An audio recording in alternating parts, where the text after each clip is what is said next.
in terms of the Jazz Rockets. Yo, this man, dog, this is not wavy. Snooze fest. Every single thing that was Go ahead. Every single thing that was an advantage in the Thunder series does not matter in this series. For one, Clint Capella is going to outplay Rudy Gobert.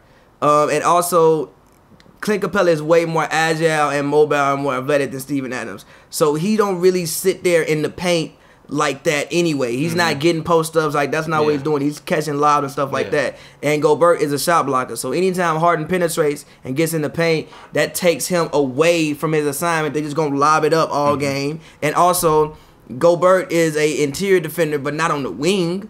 So even if he if you got Favors and Gobert there getting switches on people, like who, like that's like every single thing. And then even with Donovan Mitchell, he not finna take off like that because you got PJ out there, you got Bob Mute, you can throw Ariza at him. CP3. You got CP3, you can throw Harden at him. Top 10 point guard defender. You can throw you can throw at least 6. Top 5. You can throw about 6 or 7 able bodies at Donovan Mitchell. Is back. So you got him to throw at.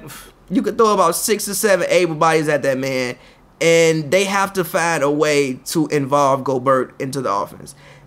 Gobert's first shot came in the fourth quarter off a tip dunk. Yeah, but you know why they can't do that? Because Ricky Rubio isn't there to get him the ball to get him shots. So without Ricky Rubio, how else is Rubio they got to run a pick and roll with Donovan Mitchell? I don't think that they're comfortable enough with that. Or even this. Sometimes plays don't have to be called for you because the Rockets play so small. So you'll see a lot of situations in which you have Gobert switched on like Chris Paul or Gobert switched on PJ Tucker. That man is 7'2". You need to force it to him, get the ball, and try to do some shit with it in the paint. Yeah. Run straight to the rim, get that man the ball. You have to involve him in the offense if you're gonna leave him out there. You have to.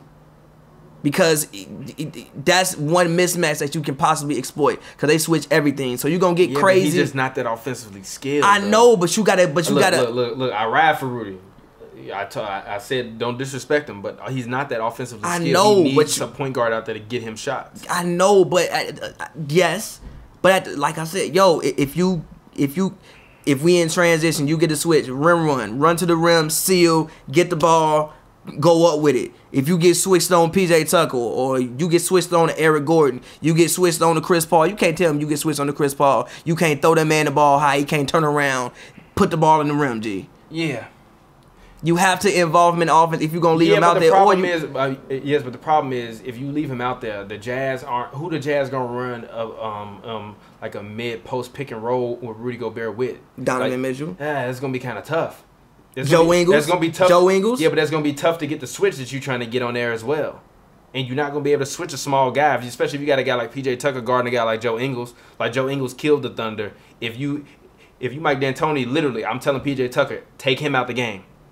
I don't want to know he exists. That's cool. Joe Ingles giving me 15 is great. But if we on 1 or 3 shooting from 3 is great. That's cool. That's what you need. So if you Rudy Gobert, how else you gonna get the ball? Ricky Rubio was the reason why Rudy Gobert was getting the ball. Yes. That's like you take him out, you take Ricky Rubio away from this team, and it's like, oh shit. It's like I said, it's Donovan Mitchell just taking shots. I mean, even if he was there, like this still Donovan Mitchell took 22 shots, and he made 9. He only scored 21 points. I mean, even if Ricky Rubio was there, it still really wouldn't be a series. Like still, it would be a little bit closer. They'd win 2 games.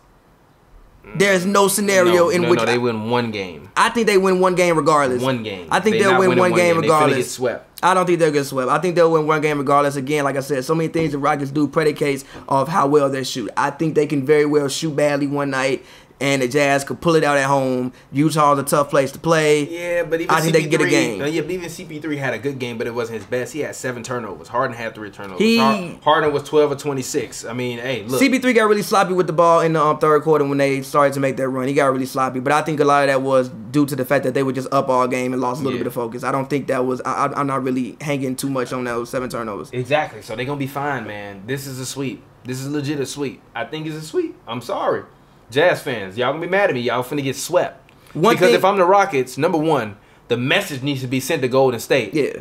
Okay. Oh shit. We saw what they just did to the Pelicans. All right. Well, every game, mano y mano. Yeah. We gotta match it up because if the Rockets start to slip, and the Warriors smell a little bit of blood going into the conference finals, they already gonna beat them anyways. Yeah. But Hey, Yeah. Kevin Durant locked in. Draymond Green locked in. Klay Thompson locked in. Steph Curry coming back. Steph Curry coming back. They in trouble.